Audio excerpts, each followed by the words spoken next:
Hey everyone, how have you all been? Have you had a good weekend? For many of us in South Africa, it is a public holiday, and I haven't a clue what public holiday it is today. Oh dear. Anywho, it's something. I forget. I forget what the what's it? The 9th of August. Something like that. Yes. I don't know. No clue what it is. Anyway, it's a public holiday today, and it is also the 500th day of lockdown in South Africa. Charming, isn't it? 500 days. And it is also far more auspiciously the day of the passing of my very good friend and mentor Rod Finnie 10 years ago. So very interesting. He had a fairly short illness, fight with cancer, and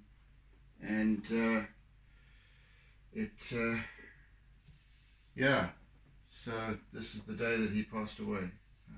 Anyway, so with that in mind, I'm going to start a new piece, and this week we're back to the old tidal pool down at Marina Beach, because as I said, I usually take a number of reference images, and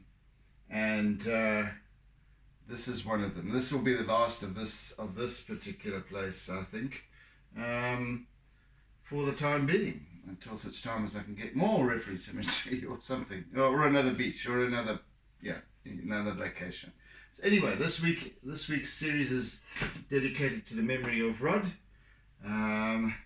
May he rest peacefully. Right. Okay. So horizon line first and foremost. And I'm going to do this thing upside down. And I've never, I think, there. Actually, no. There.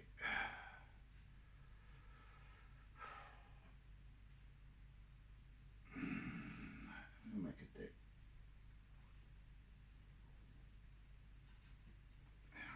I'm just going to be doing this upside down, which is not really the way to do it, but I need to work from that side.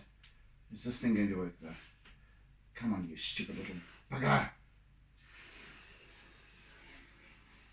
Oh, shibbit.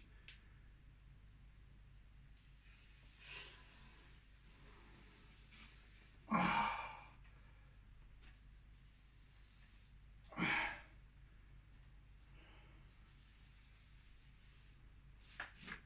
Now I can work the right way around and trace it from this end. Do we have a straight line there? Oh man. I don't know which one's straight now, which one isn't.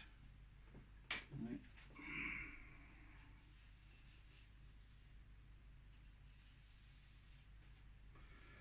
Anywho, that'll do. Call it curvature of the earth if you want to. Right, let me put that away where it can't fall over on me.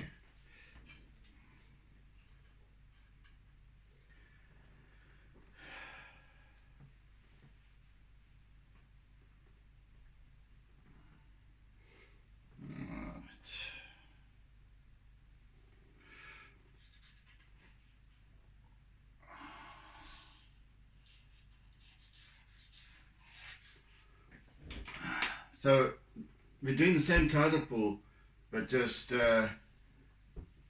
viewing it from a different angle. That's all. We've got some. We do have some rather interesting angles here. So let me just concentrate at this first beginning stages on getting that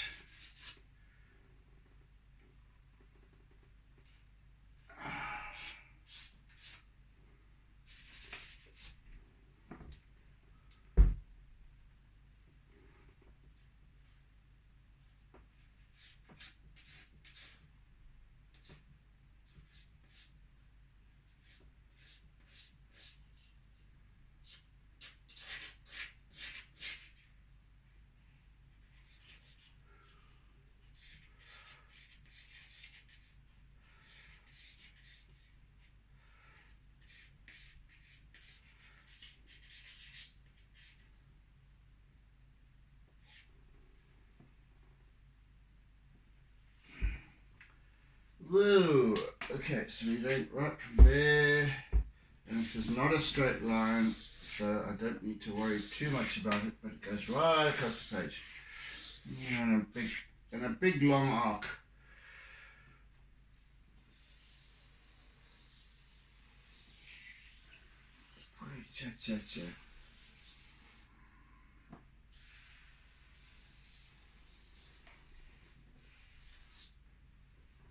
Come to think of it, I really should be doing a piece dedicated to Rod's memory from Christmas Bay at the side of Sheffield Beach, but that was where we scattered his ashes. But that's okay, because I have done one before in his memory.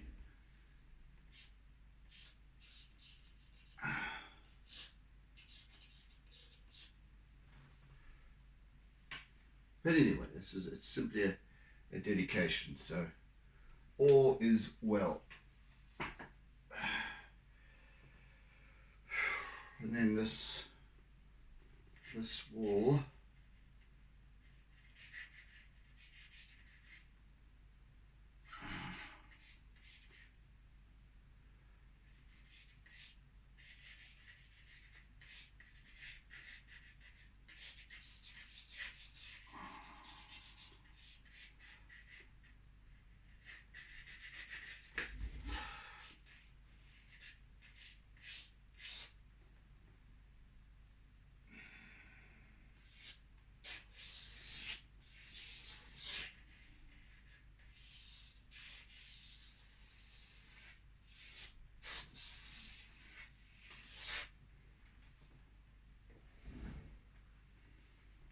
so this is the outer wall of the tidal pool. Well, it is the wall of the tidal pool, not the outer wall.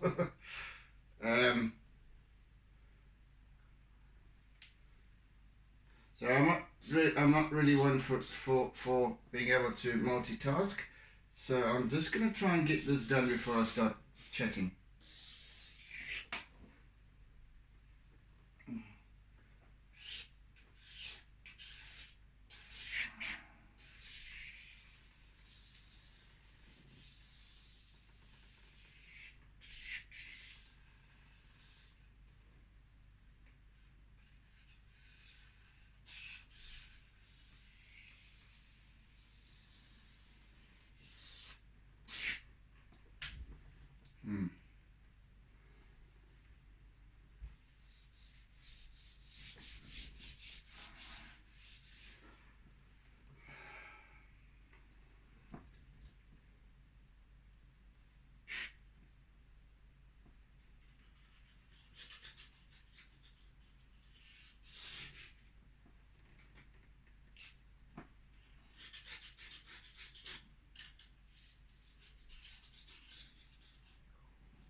So we've got lots of big rocks and boulders and what have you over here.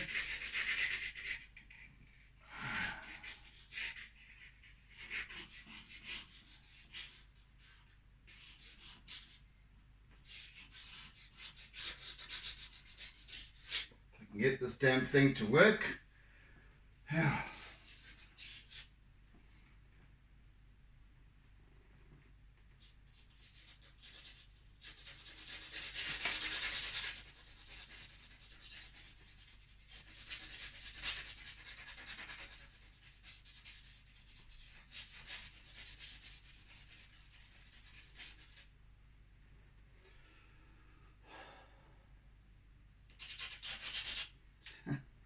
Oh, it's just almost impossible, really.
Right, so that kind of just sort of goes like that. Now, that way. And we've got big rocks over here.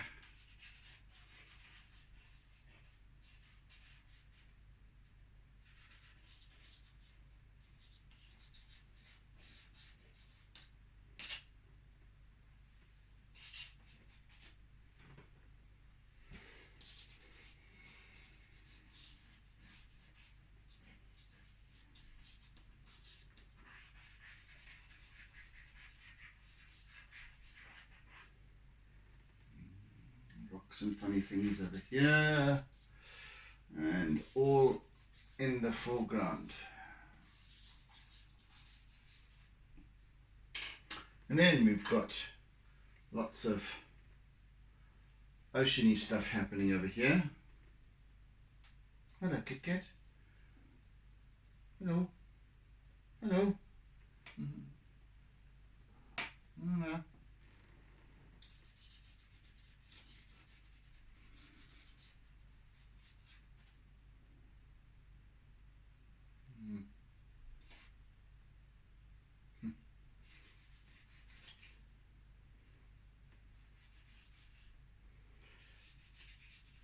A wave starting to forming up over here, a shore break type wave, and another one that's just obviously crashed up against and spent itself against the rocks.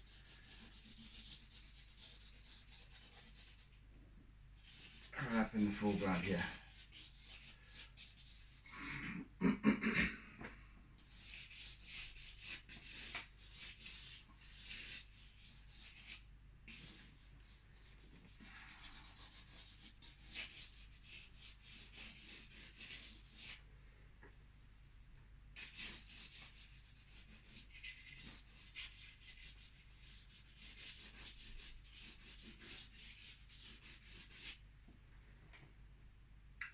That essentially is our composition.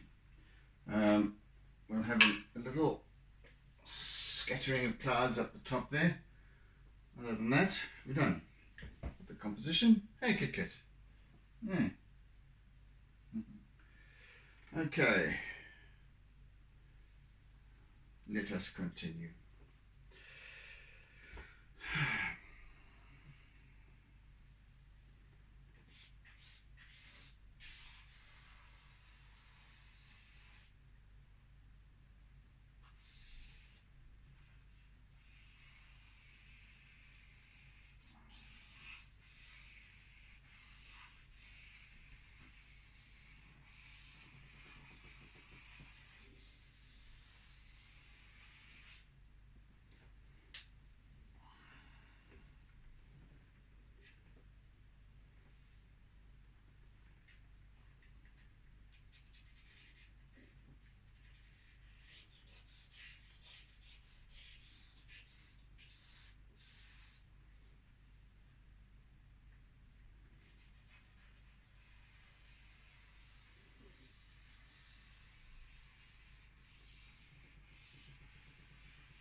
Yes, yes.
Right, we've got now this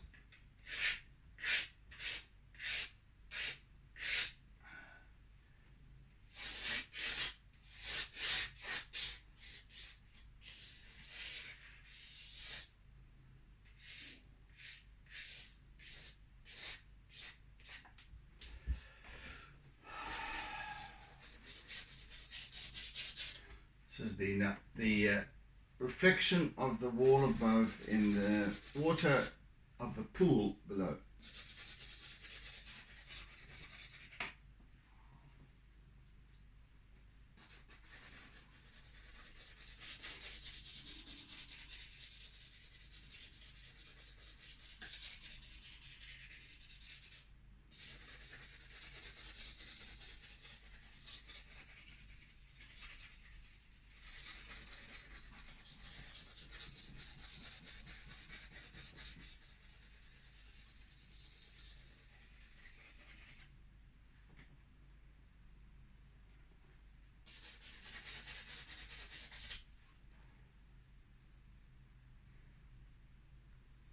Oh yes, and welcome to any new viewers, subscribers. Thank you for doing so.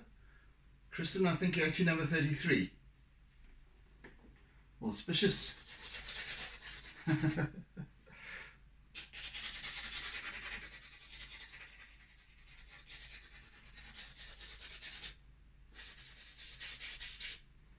haven't checked the numbers over the weekend, so...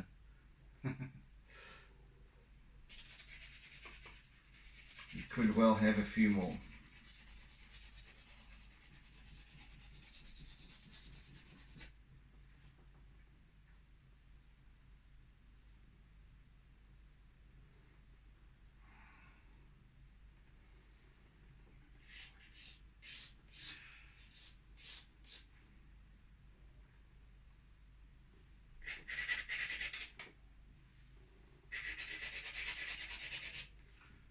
Please stop it.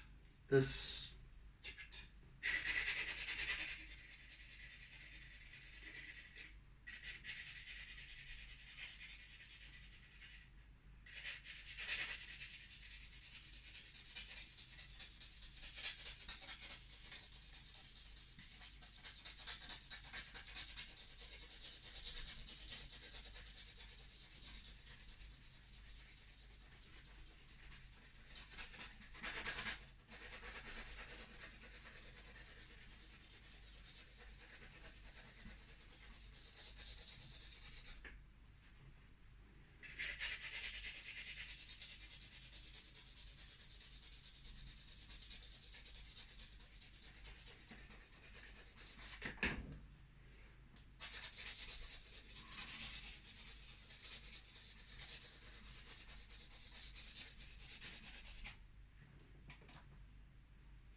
So I'm doing this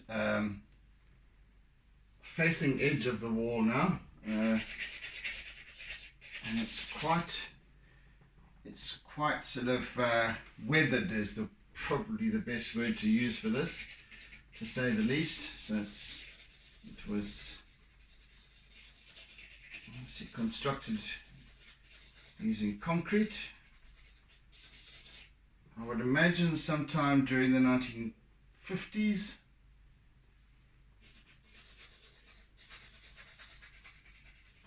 So quite solidly built, but it does take a battering, even if it has been built, you know, because they generally tended to build these tidal pools.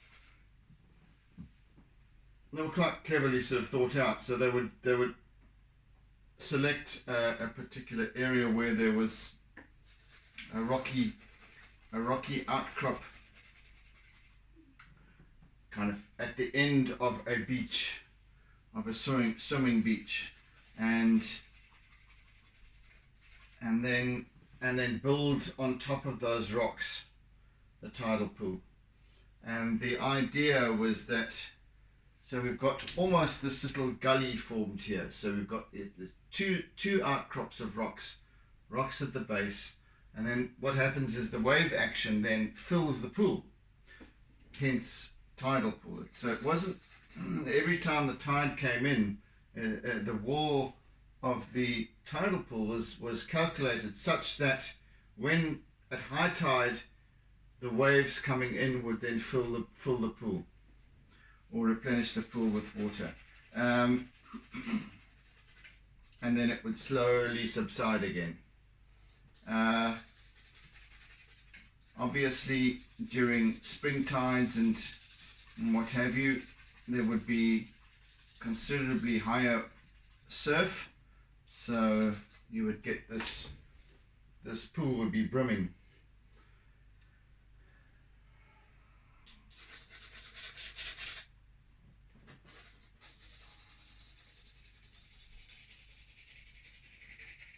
But by and large, that was how these tidal pools were calculated in terms of their construction.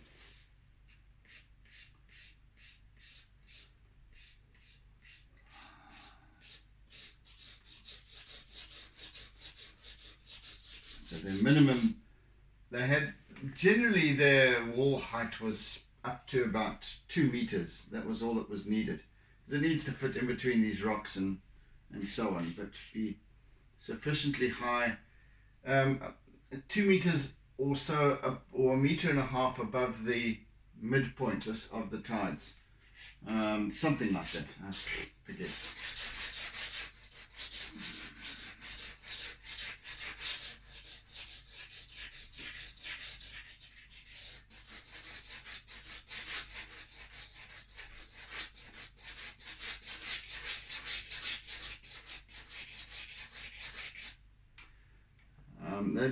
They seem to have stopped constructing. Hardly talk. They seem to have stopped constructing these pools now. I think at least there's so many of them along 3,000 kilometers of South African coastline, and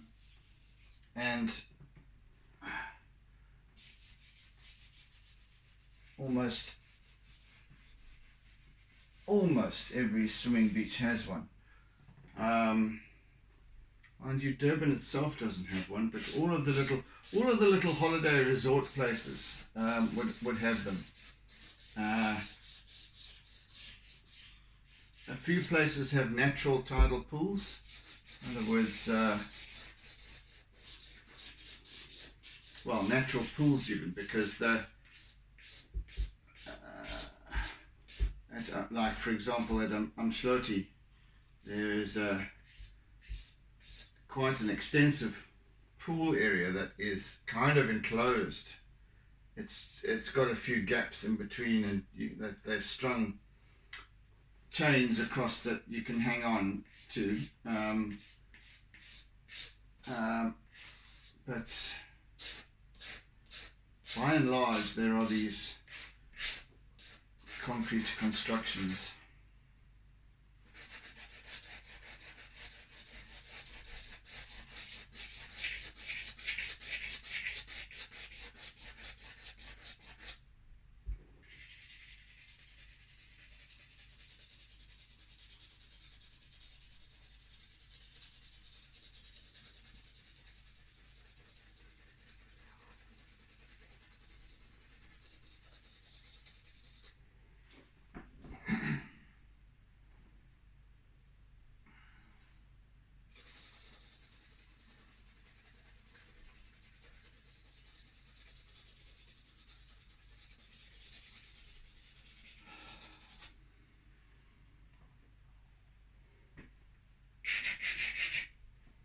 Yeah, so these tidal pools are pretty much a bygone era.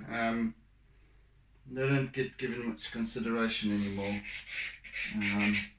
There seem to be other more important things to loot and so on.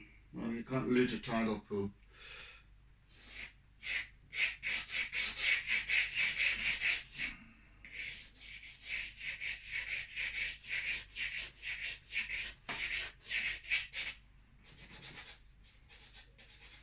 anyway.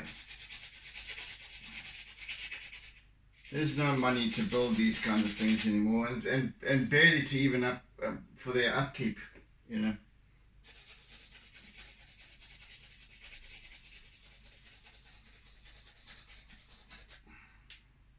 So they're pretty much left to the elements these days.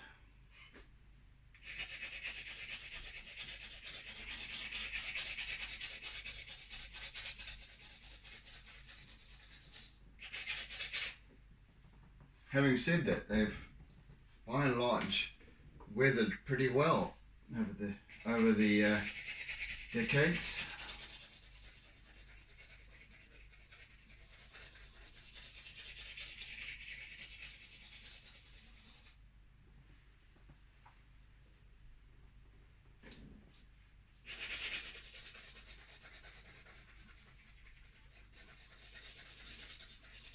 So these are Marina Beach and many of the other little villages down the south, little coastal villages on the south coast of KwaZulu-Natal are resort villages, so that they would be kind of seasonal.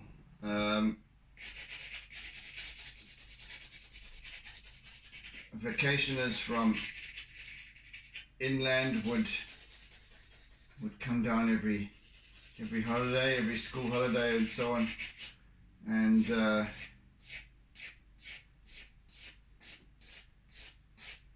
invest of themselves in these coastal resorts, and by and large the kids and perhaps the elderly that would be using the tidal pools. So that was a safe spot to leave your kids to while you went and swam at the main beach as parents or young adults.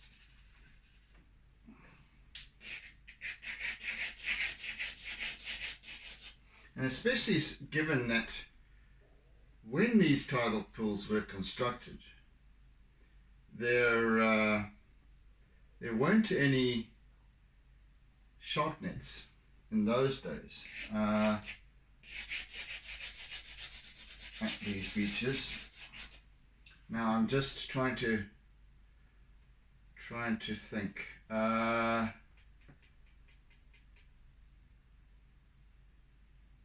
Yeah, I think that the original anti-shark measures board, or the original sharks board, was founded in, I think, 1954, and I might be wrong, 1964, sorry. So if these tidal pools were all built many of them were built in the 1950s, it would have been prior to the shark nets being available at the swimming beaches. So the tidal pools essentially provided a safe haven for people, anyone, to swim in complete safety, away from being the breakfast or lunch of passing sharks.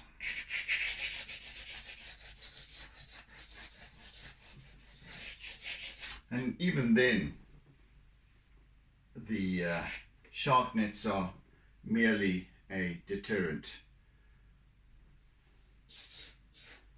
They don't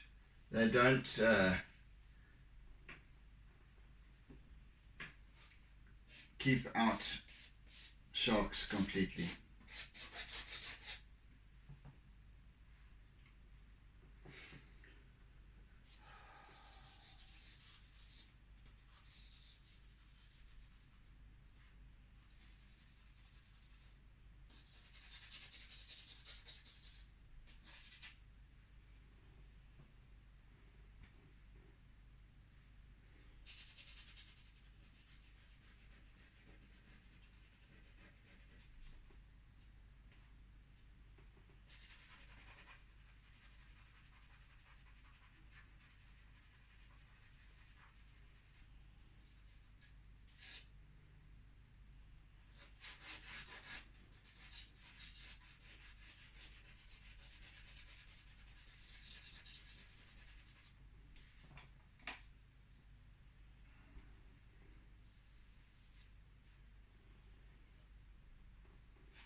So this week I won't be needing to put the sky in quite so early, because it's essentially just a blue band up top there, and I can do that pretty much on the last day with the clouds and what have you.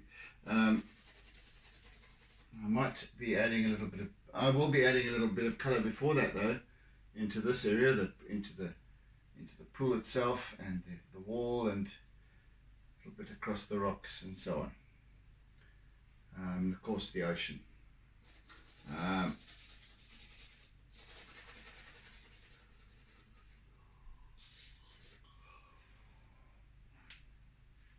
So I had a weekend wedding this weekend. My dear friends Charlene and Leslie. So now they are in heaven. The surname is Heaven, just saying, and they didn't die. died and gone to heaven. Yeah. So that was a gorgeous wedding, really was.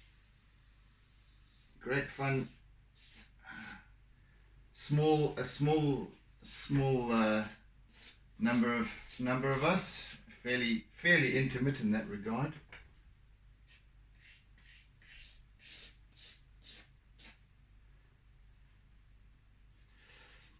All had to be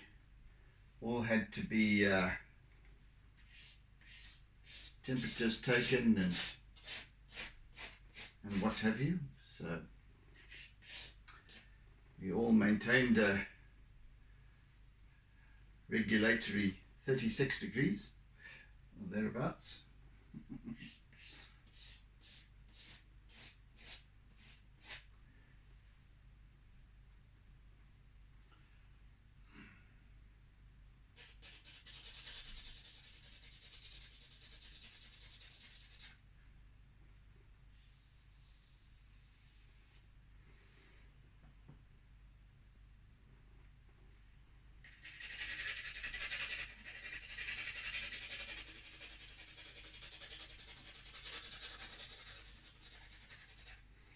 So obviously during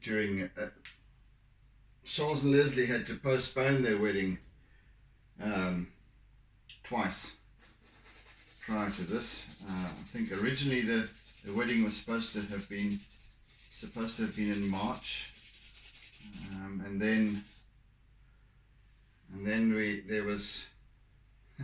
level 4 came along. I forget how it all happened, but the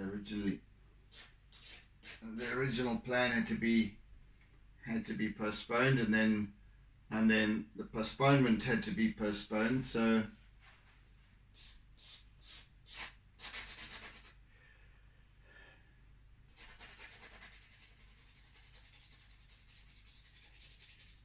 anywho, it was although it was a long time coming, it was well worth the wait, I think.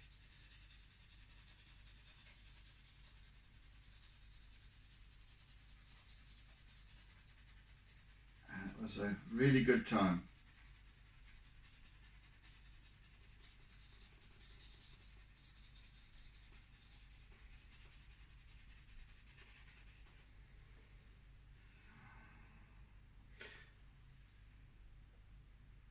So what this darkest part here is the shadow cast by the wall above into the water below.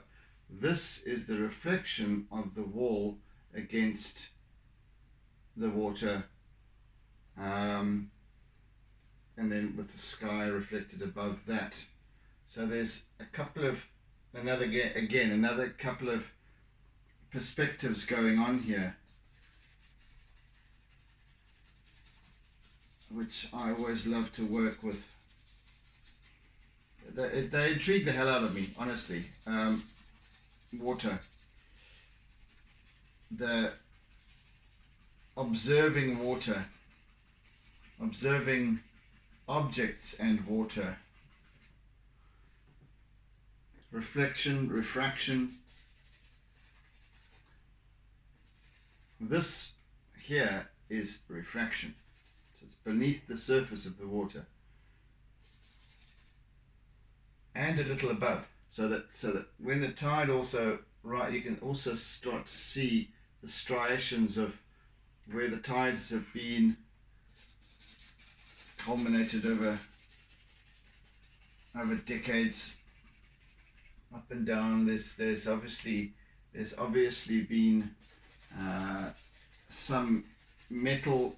I think they used little bits of metal. They didn't use metal rods in the, so it's not exactly reinforced concrete that they used. However, they did use apparently little bits of metal bars and what have you in the concrete itself, mixing it, so that there's quite a lot of rusty streaks and things like that along this wall, where over the years they've rusted and then bled out into the surrounding concrete. So you got this lovely weathered concrete with sort of umber flecks, and yeah, lovely.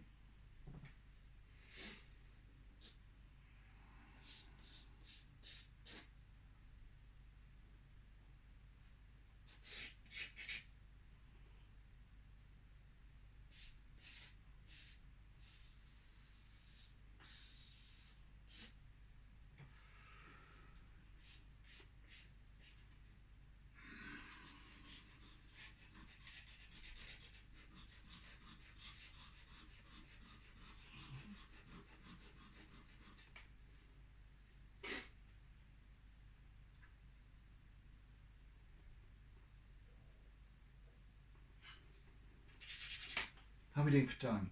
Okay.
Yes, it was the first wedding that I've been to where there were dogs allowed. Of course, Charlene is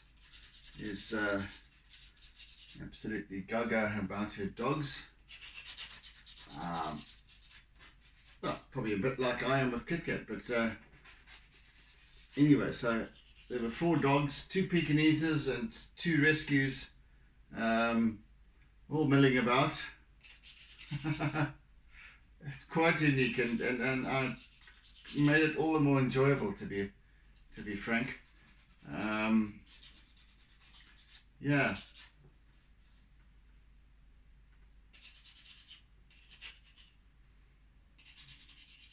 So we had Cody and Louie, who were the 2 Pekingeses, and Chester and Toby, all part of the proceedings.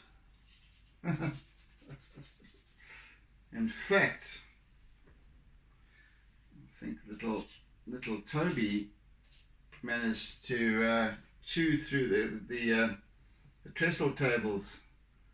One of them crashed over. Well, the bridal table crashed over halfway through the speeches, and it's believed that Toby was under the table chewing through the rope that kept the frame of the trestle up.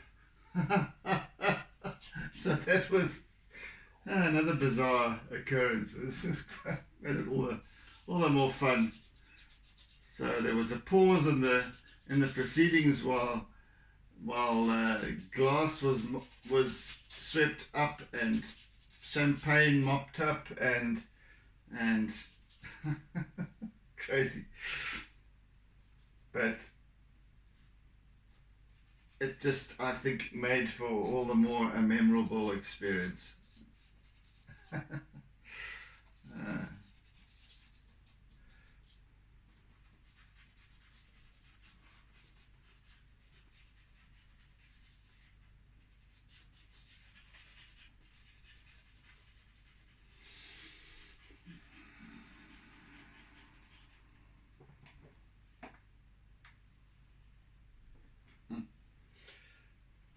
Right, let's work over here a bit more here.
So yes, back to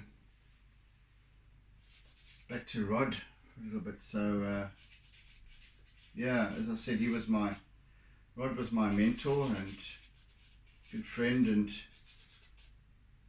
business partner as well. He and I started a business in 2010 called Transformation Technologies, and had some success with it to begin with, in terms of corporate coaching. So we would run workshops, 4-day workshops, 1-day workshops, and that was going well for a time. And then eventually Rod, in 2011,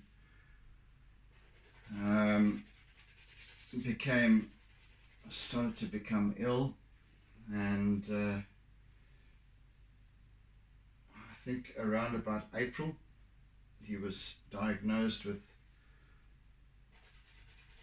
cancer, and then was unable to continue, and I was still too inexperienced at the whole coaching scenario to take over the role as a trainer. It's only been since then, but I did continue. I was doing some one day trainings and what have you, but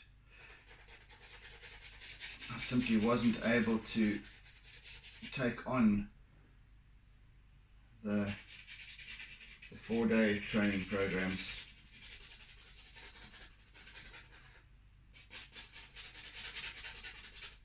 Nevertheless, it didn't stop. It's my style of coaching has developed, and I have also developed further programs over the years, one of which is the art of listening, and that was started to get that going just prior to the whole pandemic taking effect, and that was looking set to take off quite well, but no. And then I was trying to set it up to conduct them online, and I didn't have the bandwidth, and it just. So, having said that, I have never lost any part of what Rod taught me. In fact, I've definitely, I will say that I have perhaps learnt, I still learn from him. Many of the things that he would tell me, teach me along the way. And he and I didn't have a formal mentorship. It was just a friendship and a business, but he also helped me to develop my way of being as such, to realize and to develop my way of being. That was the style of the coaching itself. It was my discovery, but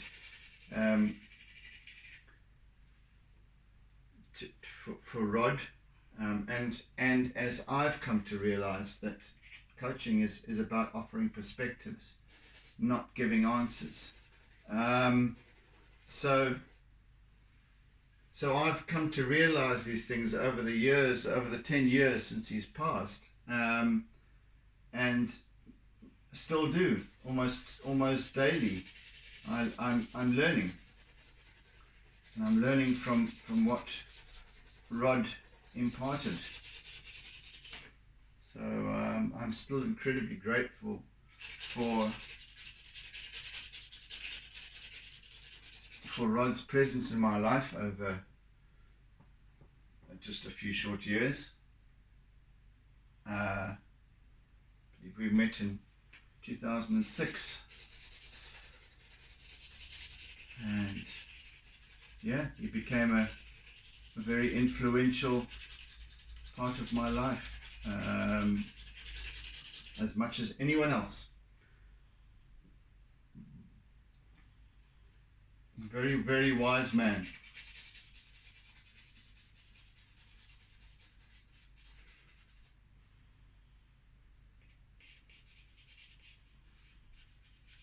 It's a pity he was taken, because I think that he had a great deal of work to do still, and maybe that was it was for me to take up the yoke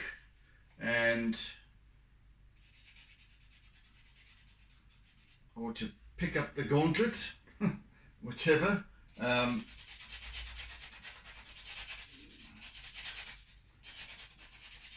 continue with that, and I have in my own way, as Rod had said I should do. So, yeah.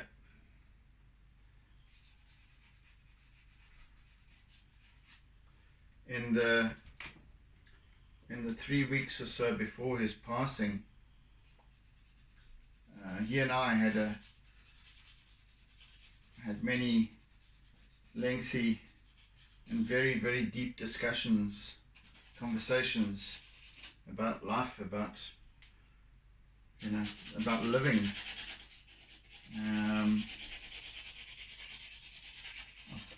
I like to think that it helped Rod to transcend, or to at least to work his way through his and leading up to his passing, because I became a listener for him, which is exactly what I think the reason that I'm thinking about it now. I think it was the reason why the art of listening came about. wow, that's quite a quite a realization. Even though the art of listening came from a completely different angle, and it came from another continent, another hemisphere.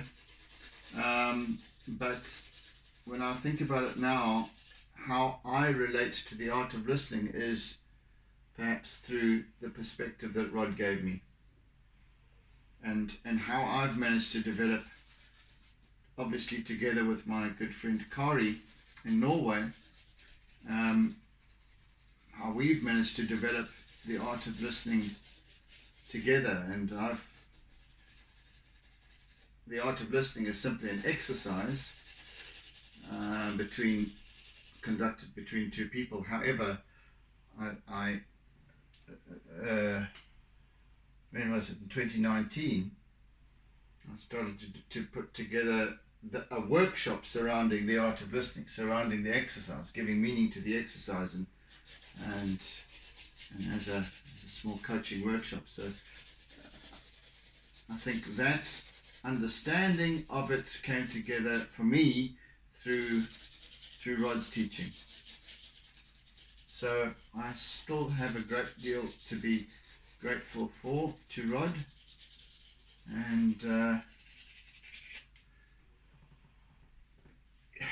I think that, you know, to dovetail all of that, I believe that my art has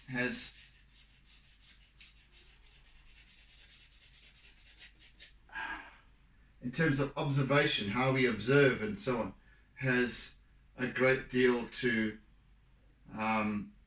I have a great deal to be thankful in that regard as well, to Rod.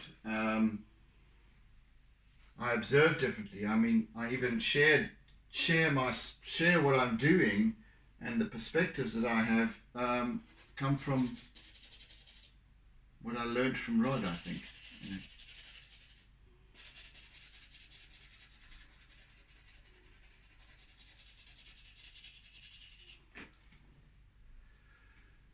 Just a few minutes left.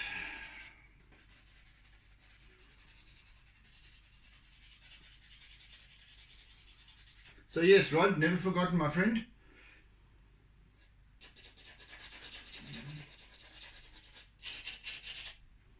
So between Rod and my dad, all of this has come together. Me, my life.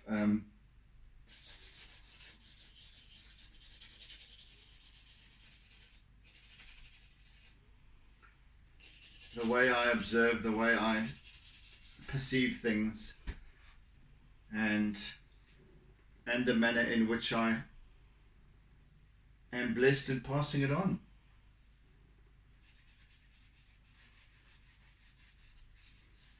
Being able to pass it on.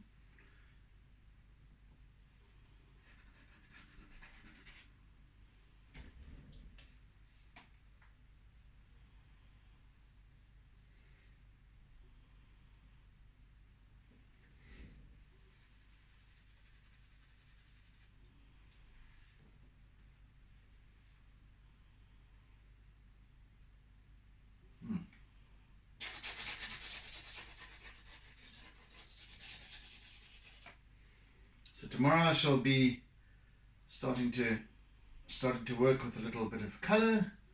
I shall be working with a little bit of perhaps compressed charcoal for some more darker areas, and I wonder how long this piece will take, whether it's 3 or 4 days. I don't think it's a 5-day piece, but hey, you never know.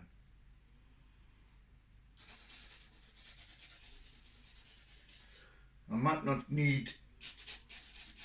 even need acrylics, because there's...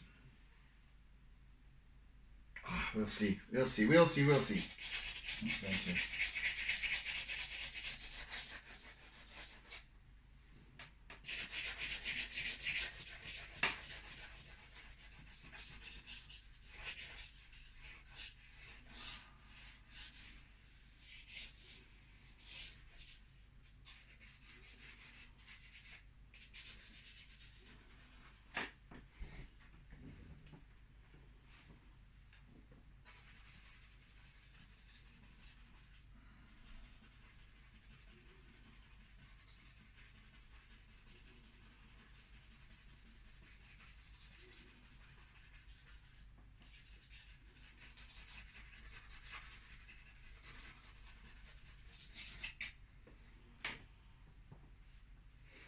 righty-ho. I think that's enough for today. So yes, thank you for joining me for this Monday, this first session of this second Marina Beach artwork. Yeah, so thank you for joining in. Thank you for listening. Thank you for sharing. Thank you for caring. And oodles and oodles of toodles. Right, we'll catch you again tomorrow, people. And so do tune in. Do invite others to subscribe if you don't mind, and hit the bell icon and all that stuff. Yeah, so take it easy. Have a fantastic Monday further. And those of you in South Africa, have a lovely public holiday. And see you again on the morrow. So take care. Bye-bye. Kit Kat's not saying goodbye. He's snoring. So, yeah. Anyway. Cheers, folks. Oodles and oodles of doodles, toodles.